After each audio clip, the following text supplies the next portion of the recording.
was this place of rage that just would boil within me.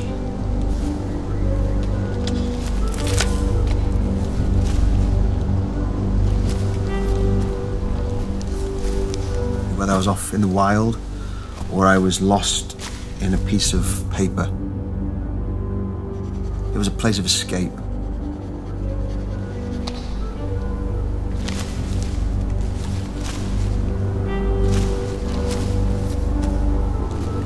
Rather than run from things,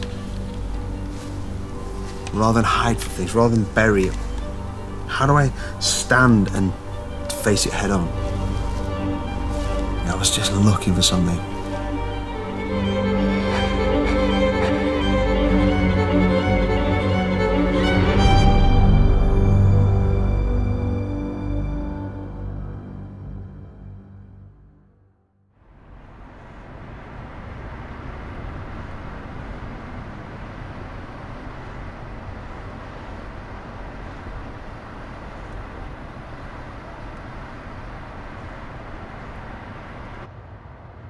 When I was 7, and my grandfather handed me my first knife.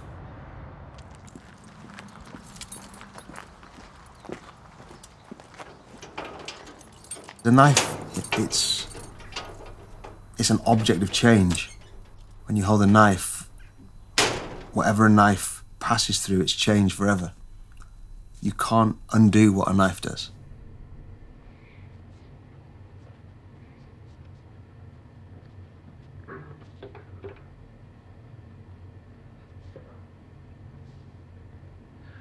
I look for the parts that jar me, the parts that feel unfinished, and the parts that... it's difficult because my studio ceilings aren't high enough to hang it correctly. So this whole thing has been a skewed view. It's kind of cool, though. I think if it was mine, I would hang it like that. So I grew up in a farmstead in North Wales, which is on the outskirts of Snowdonia. So it's like paradise. Go away.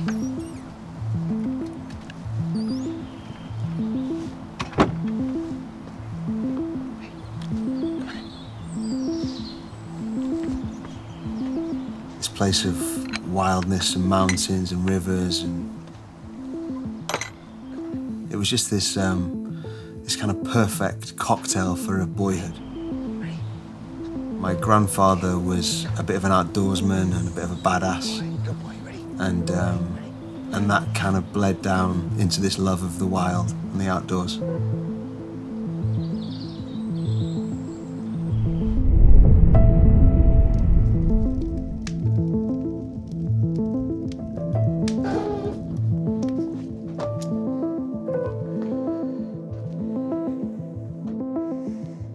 From being very young, maybe 3 or 4, I was this volatile, emotional kid. My mum was afraid that social services would come and take me away because my forehead was covered in bruises. That was probably the age I started banging my head against a wall. It was this emotion I didn't know what to do with. I would stand there banging my head against the wall. And I was this emotional kid in a family that had granddad war hero, uncle Royal Marine, cousin Royal Marine, and I was just this black sheep. I couldn't come with something passionate or vulnerable or wild. I was shut down. Don't go there.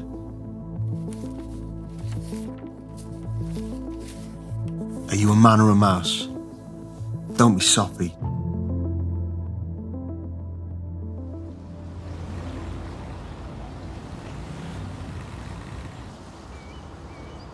There's some highlights just through the nose there. It's close, but there's still some bits to do.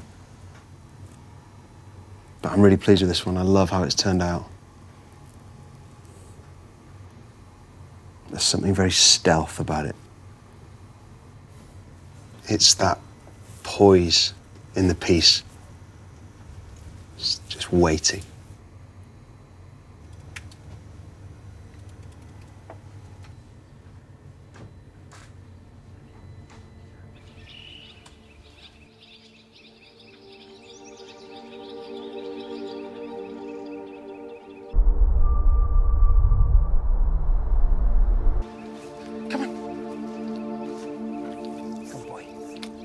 From being a little 8-year-old, I saw people's emotional bandwidth just like this undulating, kind of a gentle highs and lows. My emotions were these spikes, you know? So if you were to throw a pebble in a still lake, you would expect the type of plop and ripple.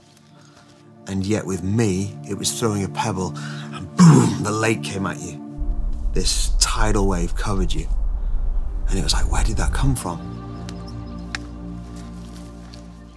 My mum's dad was abusive. And so throughout my family was this, there was a ghost in the past. There was something dark, there was a shadow. There were moments when I wouldn't know what came over me. I remember being cornered, man. I remember being cornered by 5 kids. I was like maybe 8, 9, and I just lost it. I don't have any memory. All I just remember is seeing this kid's face just bleeding and his blood all over my knuckles. And then suddenly I came around and the headmaster was pulling me off, and there was just this place of like this feral rage that I didn't know what to do with. It was this feeling that I'm being pulled towards this sinister character that I don't know how to control. You're going to be just like the abusive grandfather. You're like him. You're going down that path. And, you know, when these things are spoken over you, they become your identity. And it was like seething all the time. And I was trying to find places where I didn't have to feel that. The true me I was always escaping to be. I was always off alone, trying to do the things I really wanted to do. When I was off in the wild, I most felt like truly me. It looked like freedom. It looked like freedom to be dangerous.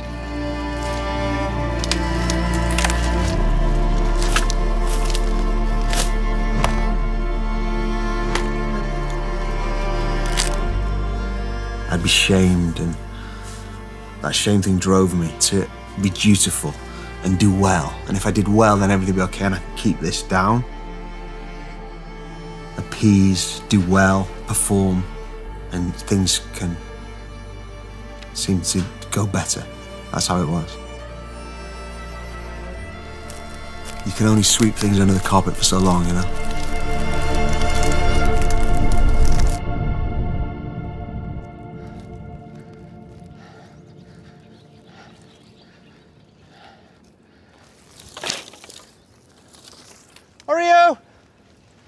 The problem that we have in society, which is men can't communicate with other men, with the rest of society.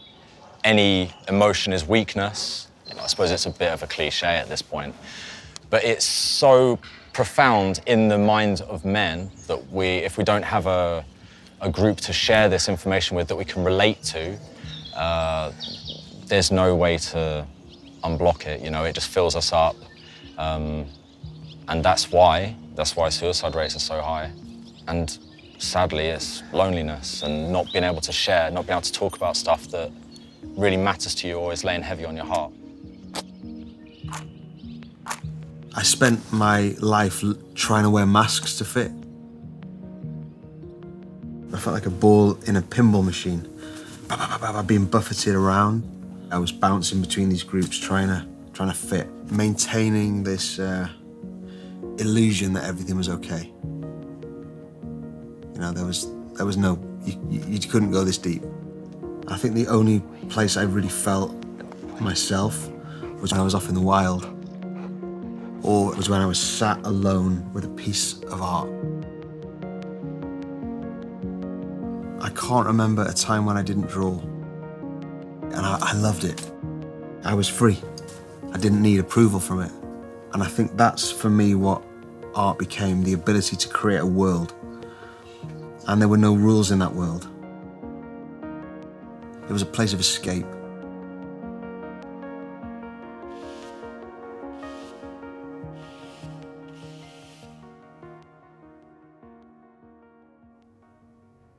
I think this piece, this was something I was trying to understand, the tension, the struggle, kind of the agony of trying to become. The fact that a moth will never fly or never become airborne if you were to ever help open the chrysalis or the pupa, if you were to ever do anything to try to ease its passage out of this cocoon. It's the forcing out and the breaking out of containment that builds the strength in the wings to fly. So if you were to kind of try to be compassionate and just help it open it, it'll never fly.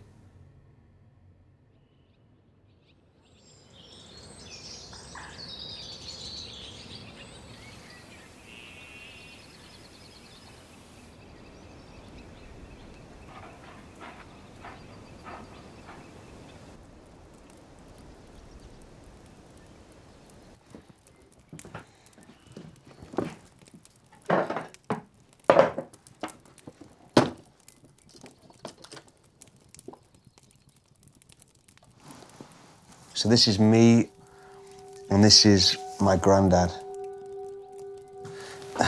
It all began when I was 7, and my granddad gave me this.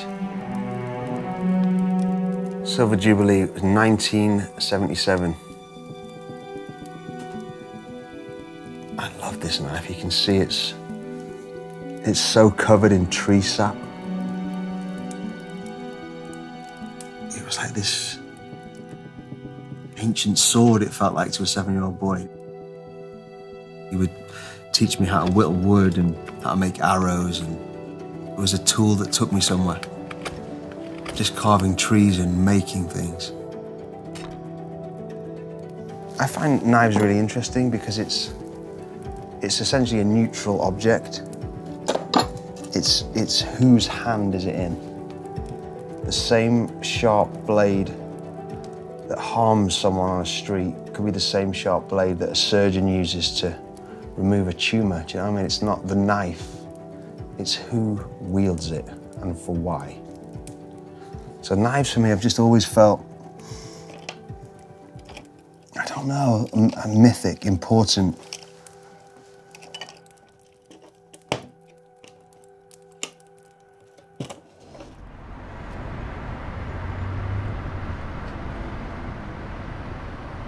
I had this dream, this romantic belief that if I came to London and found a Royal Academy master, then they would really teach me how to paint. Mark and I kind of started out at reasonably similar times. I had no idea the art world was a thing. I thought it was just like, you know, you sell some great pictures to people who like them and that's kind of it. But actually there's this game that everyone else is playing and it's really hard to get a sense of how it all works. In 1995, there was this explosion of conceptual work. Damien Hirst, Tracy Emin, the Chapman brothers. And the first thing I was told was that figurative painting is dead. You've missed your moment. You were born too late. And so I was, again, a fish out of water, you know, a kid from a Welsh village in a city knowing nobody. London was a beacon of hope, but when I arrived, it was like the beacon had gone out and I didn't know I was here.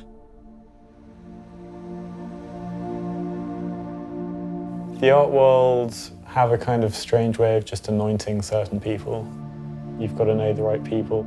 As a young artist, if you kind of don't find yourself in those kind of circles early on, it gets really, really hard to then actually kind of get there.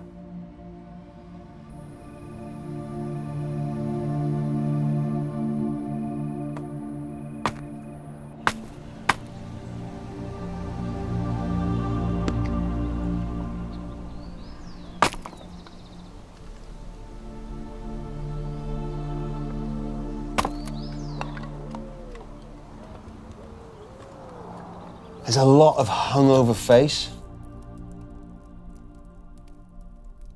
I'm really struggling to find one of me smiling, like moody. Those years of art school were kind of sex, drugs, rock and roll, and trying to not get found out maybe. By the time I was 18, 19 at art school, things started to take a really dark turn because I had no ability to kind of keep the things that I'd swept under the carpet, the rage, the agony, the anger. I just didn't know how, it started to tear up the carpet by that point.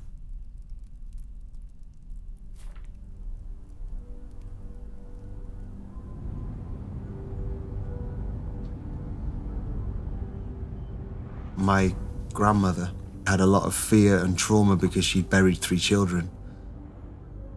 Her belief system was all around superstition. You must never walk under a ladder. You must never walk on the cracks in a pavement. If you see a magpie, it means this. If you see 2, it means this. If you see a robin, it means this. There was this like looming story of like dark agony. As a teenager, I bought this belief system. It was real. I was trapped in these curses. I had a lot of fear around graveyards, about death. And I started seeing this girl, and I had become convinced that I got AIDS off this girl. And I started seeing these curses playing out in my mind. Okay, so this is how I die. This is where it ends. This is your story because of all of these superstitious things you've broken. They are coming back to get you. I was crying out at that point. I felt like I was drowning. I couldn't escape to Wales. There was no Wildness because I was in London. And I couldn't escape to art because I was told the art I was making was, I'd missed the boat, I'd missed the moment. And so I was looking for something. I had people around me, I had a group of friends, but you didn't talk about this stuff. You never spoke about this stuff. And I think I just went into this place of denial.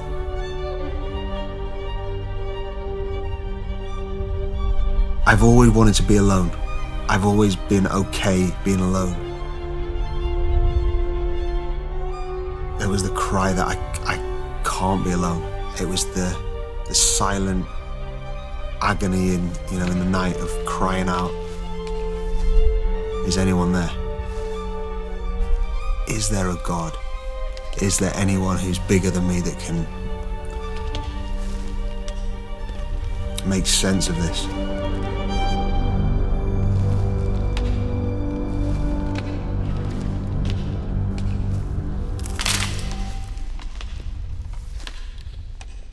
There was no kind of faith background at all in my backstory.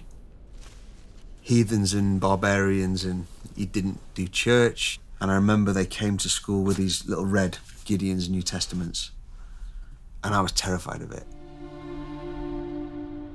It was another superstitious thing. It was another mirror to break. It was another thing that's going to catch me off guard.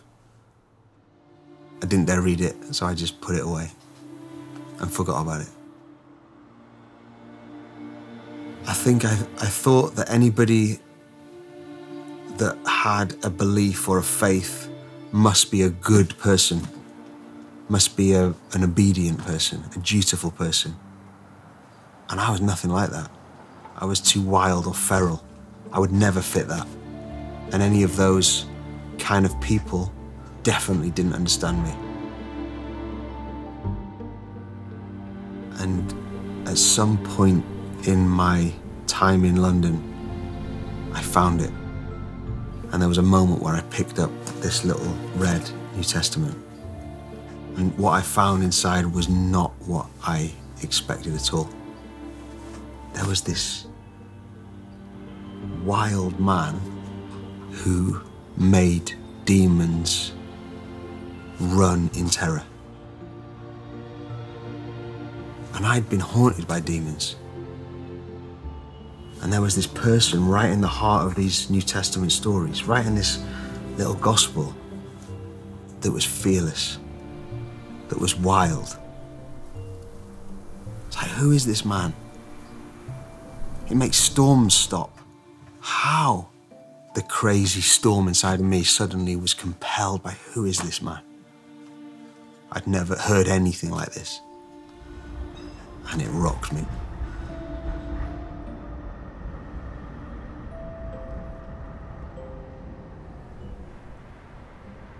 I've known Mark since 2002, I think it was. And I always tell people that in the first hour of meeting Mark, I genuinely, no word of a lie, I went away saying, I've just met one of the most creative men that I've ever met in my life. I've seen Mark at his lowest points. I mean, as an artist, he was just down on his luck. He didn't know what to do. He was struggling as an artist.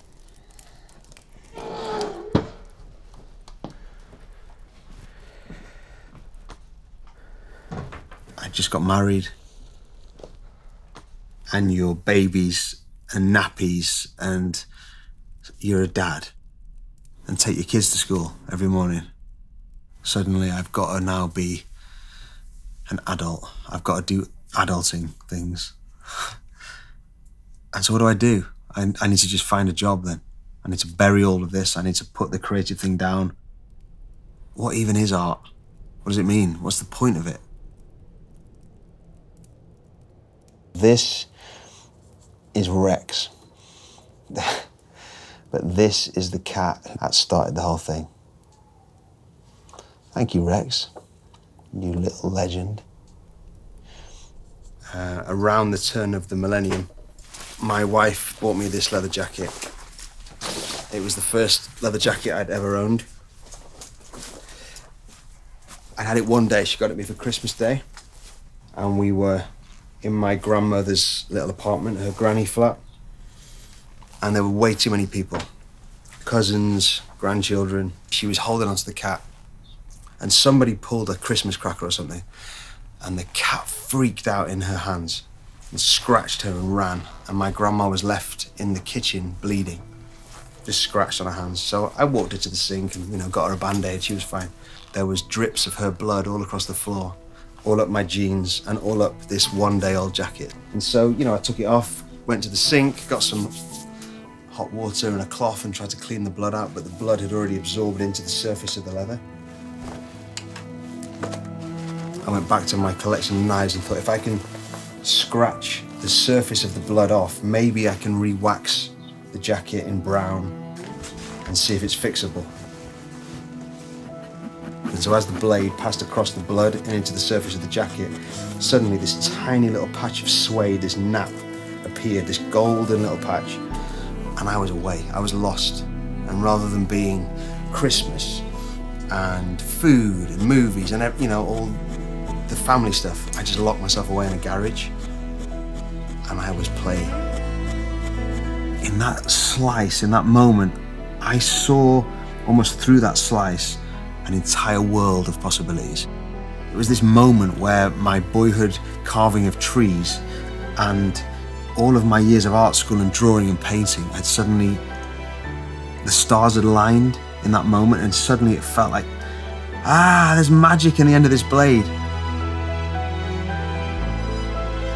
And then I carved this in the back. And that's where it all began.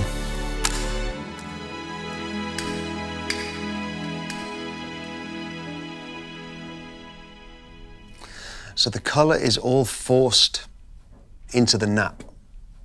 The nap, or the suede, is the flesh part of the skin. And the hide is carved by blade first. And it's carved down to these flesh tones of suede. And then the colour has to be forced in with pressure so that the pigment bonds to the fibres of the suede or the nap. So it's a complex process. I mean, a painter will just lay the pigment, oil, acrylic onto the surface of the canvas, but this has to be forced into the dermis, into the skin, so it's complex. It's taken a long time to figure this out.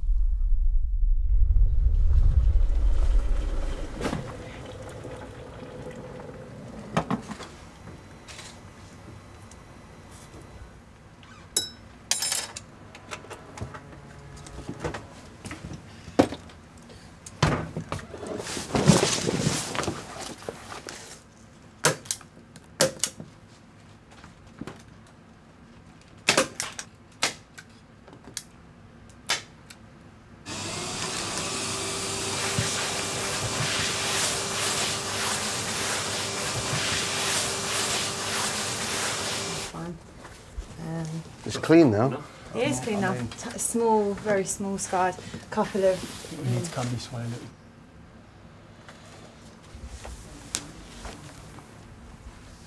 So I've got the scars down here. There's no shoulders, is there? It's just head. All them scars will be what, hidden in the body? There's a feeling in London, it's an ancient, institutionalised power and hierarchy in the art world. And if you're in, you're in. And if you're not, you're out.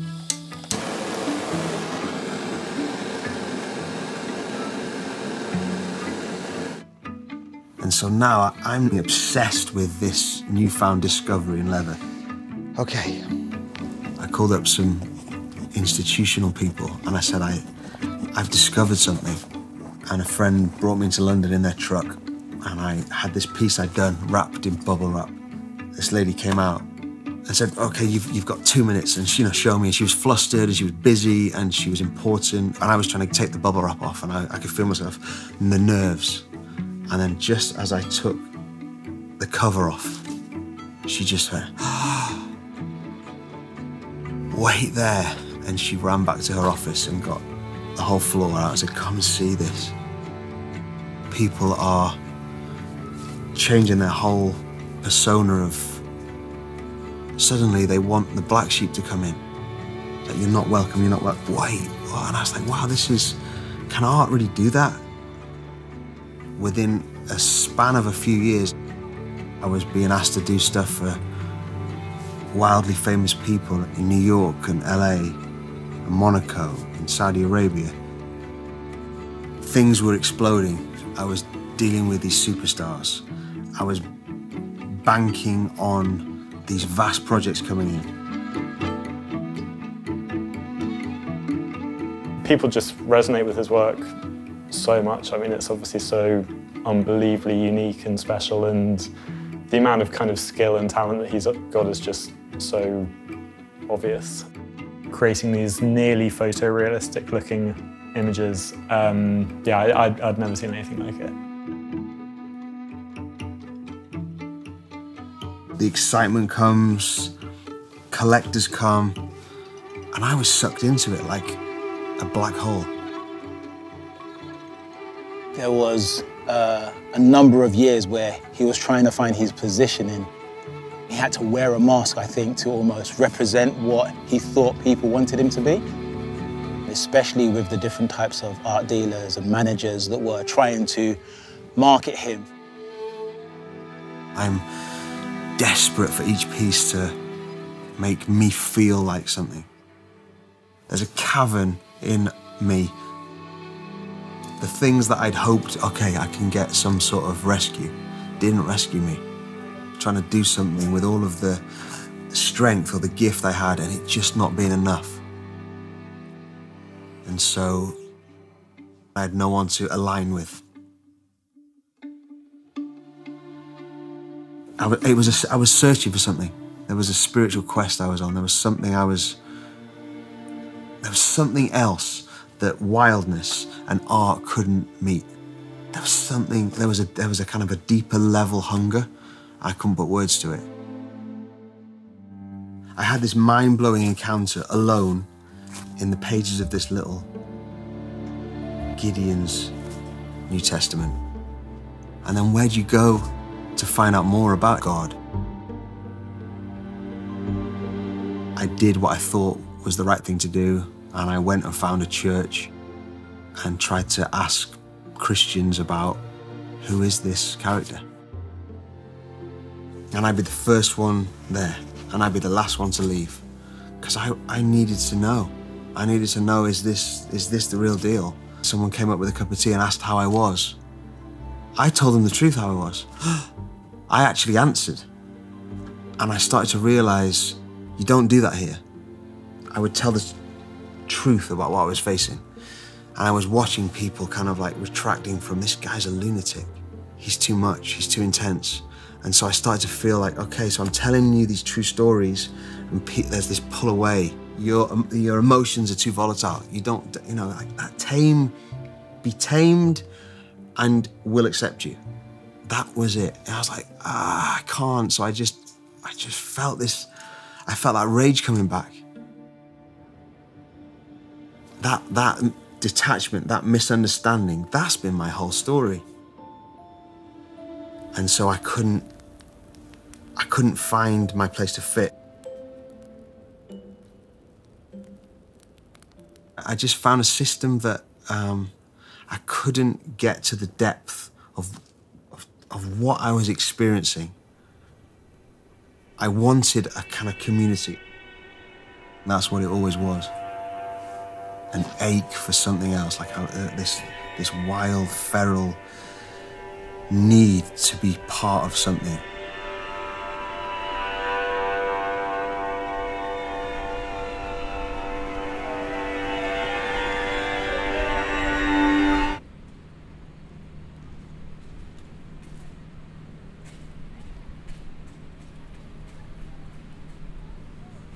I was selling in New York, and I got a call from one of the few brothers, the few people who knew me. And he said to me, "Mark, how's your heart?" His question undid me, because he went right for the actual question. Because I had had this place of longing. I've been so longing to be seen, or to be validated, or to not be a lunatic. I said, "Look, things aren't great. I need something." He said, "Read Wild at Heart. It will fuel your jets."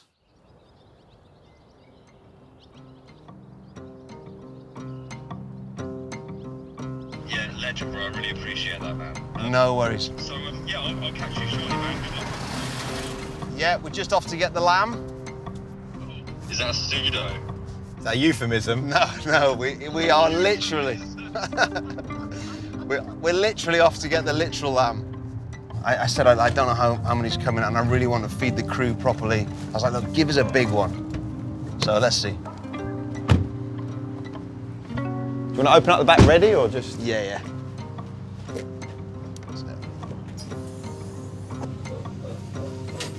All right, Lee? Yeah, hey, keep enjoy it. Good. You got us a juicy one. Got a big one, it is a big one. Oh, so we're going to need 12 bread rolls for the burgers. Yeah, 4 of these are up this. No worries. Stuff. Sweet. And then the bad boy. All right, that is 60 quid for this one, yeah? Thank you, mate. Oh my days.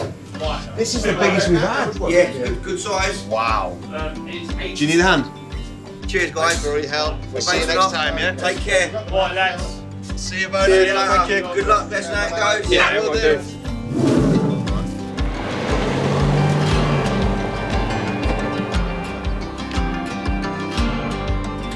I get the book. It opens with, "Do we need another book for men?" No, we need something else. We need permission. Permission to be who we are. Much of my life I thought, oh, okay, if I just can adjust a little bit, I'll fit. If I can just maybe shave a little bit off here, then I'll fit there. But no matter how much a black sheep wants to be a white sheep, and they're not. And so it was that point I decided I need to try and pull together a band of brothers who get it. A tribe, a clan, a mob. What's that thing that George MacDonald says? It would be better that you'd not known the Father than you'd learned him wrong. I think what I love about Mob and what we're trying to do is we're trying to reach these people. They've got, you know, maybe criminal past or drug abuse past, but they're just guys trying to find their way. I was like, if we could introduce these like lunatics and barbarians and just people to what he's really like, maybe we've got a shot at finding and building this kind of, I don't know, something really real without the religious baggage. We're in a war. You need allies, you need people that can see you in the places you can't see yourself. I want to be known, I want, tell me the truth. I needed allies because If I didn't have them, dark would take over. You need people to kick your ass. That's the beauty of it. You need people to look you in the eye and slap you and say, I love you, mate. And you know they mean it. If church was like that, I'd go. I don't want to be fed something that, 3 points in a poem. I want someone to grab me and know me. Men need this ancient place of, brotherhood. It made sense of the madness that I was feeling. It changed everything.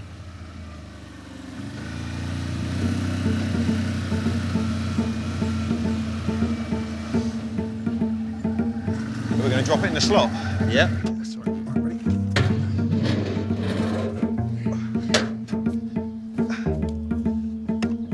That holds, yeah? Sweet. I think mob is for the people that you don't expect it to be for. Everyone's different, but we have a few things that we can relate to each other on. We can often feel like lone wolves, just doing our own thing. But as a band of brothers, we do mob, and we're together, we're contending for something.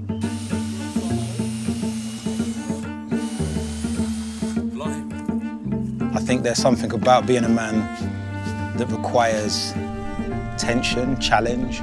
So mob has offered me community. It's offered me a level of camaraderie. When I come to mob, I think of an army of men. In an army, you either learn to get along and fight with each other, or you die.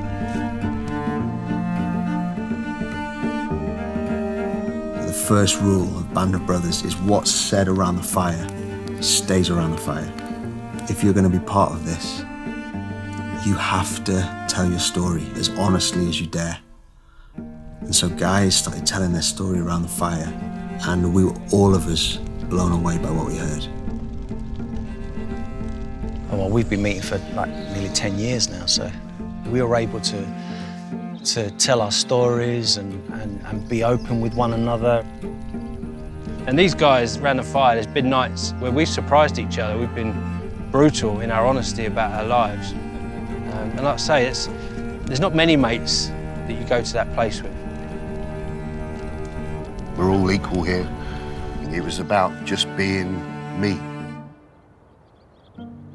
Men are losing heart and they are committing suicide in their droves because they don't have this. Sometimes they don't have community, they don't have challenge, they don't have answers to questions that they're posing. Too many people say, I'm there for you, but actually they're not. As soon as they see your number pop up on their phone, if there's a stress, they're gone because they don't know how to help. And I'm blessed with friends, I really am, and knowing that I can make a phone call, one of them's there. I suffered some fairly serious mental health conditions, and the tipping point for me was a conversation I had with Mark one day, where he really understood how I was feeling and how desperate the situation really was. Without his helping hand, I don't think I'd be here today. For someone to be able to understand that without judging and offer you help, that's something I hadn't experienced in that way.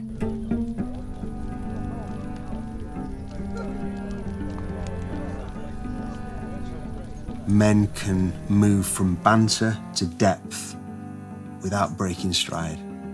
It's not a place to be preached at, it's not a place to hear a sermon, it's not a place to be lectured. It's just circle around a fire where you can stand shoulder to shoulder and maybe find someone that's like you. Maybe you're not alone in it. And guys come and tell their story and hear a story. It's why Jesus was so genius, because he came as a storyteller. And there's something about once upon a time, people go, what? There was and they lean in. People lean into story. It's almost as if story is the last great truth we have. I think that's what mob is trying to be.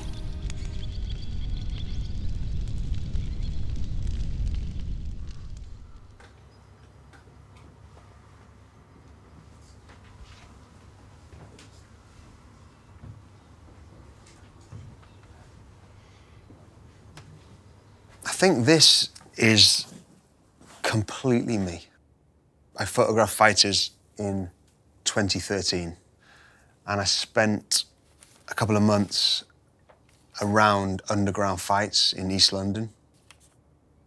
It's just this raw, clandestine, underground, visceral blood sport. I wanted to capture the boxing ring from this aerial view of this almost abstract, vision of a fight. You may work a day and you've just done, size of a Post-it note, and you know that there's this vast piece that you've got to work through, so it's hundreds, thousands of hours sometimes. But sometimes you need to have something far more expressive and almost like a violent act. And so when you're working something like this, the kind of the paint and the speed and the deftness of light, I think it's just this balance. It's it's this north and south, and I'm not trying to make something that I have to sell. It's something that I'm trying to create a body of work I'm trying to tell a story. I'm trying to find a way to, I guess, make sense of the battle.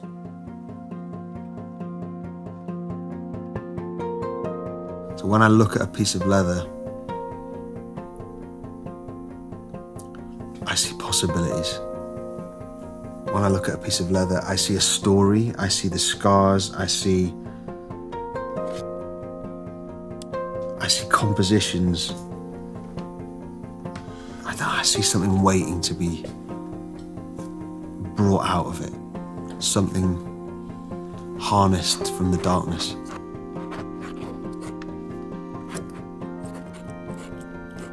That book, Wild at Heart, gave me a language to help me make sense of the wild places that I thought were wrong about me. God is wild. He is not safe. He is this wild one. I'd always thought these wild places were just something you've got to tame, control, cut off. I think that was the root of the anger. Suppress, do as you're told, wear a mask, lie, hide. I saw Jesus walk into a group of men's men and call the truth out in them.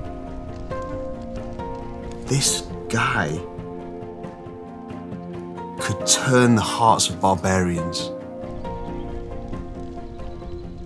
If that's what God is like, then that's the God I'll follow.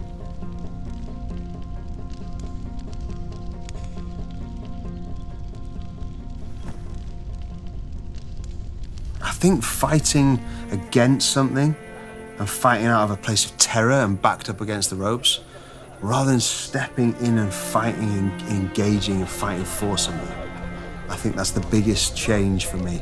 I'm going to smash the mirrors, I'm going to walk under the ladder. And how do I do that in my daily practice? How do I face the things I'm terrified of? The energy it requires to manage fear is vast. Suddenly, all of these energy tanks were pointing into a direction of doing something creative, rather than something destructive, or rather than rage breaking out. Suddenly, everything that was confusing all seemed to make sense. I could look back through the course of my life and see all these moments with my granddad's knife and the blood and the cat and the jacket. And suddenly everything, it was like all the stars came into alignment, and I realized, God, you were in all of it. You were always there. A piece of art that I'm working on may take hundreds or thousands of hours. And it's hundreds of thousands, maybe millions of tiny incisions. And it's a journey. You start with this empty, bare piece of flesh, this leather hide, and you have to work it cut at a time. And that's kind of where I'm at. It's a cut at a time.